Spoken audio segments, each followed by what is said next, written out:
Hi friends, నేను మీ దుబ్బు. మార్నింగే 9కి స్టార్ట్ అయిపోయింది నా జర్నీ కాలేజ్కి. అయితే నేను పెట్రోల్ కొట్టించేసాను 700. మా ఊరు దగ్గరలో ఉన్న పెట్రోల్ బంక్స్ అన్నీ ఆల్మోస్ట్ అన్నీ అయిపోయిందనమాట. పెట్రోల్ రీఫిల్ అవ్వడానికి చాలా టైం పడుతుందని చెప్పారు. అయితే నేను ఇంకా లక్కీగా ఒక బంక్ దొరికింది, అక్కడ కొట్టించేసాను.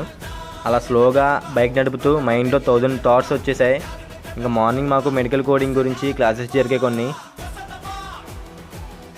అప్పుడే నా మైండ్లోకి Iran versus Israel war fights అన్ని సీక్వెన్స్ అన్నీ గుర్తొచ్చేసాయి.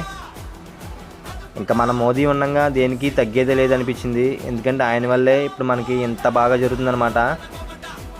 నాకు ఒక్కసారిగా థాట్ వచ్చింది. అలా బాక్స్ ఓపెన్ చేయగానే మొత్తం 3 గుడ్లు బయటకు వచ్చేసాయి.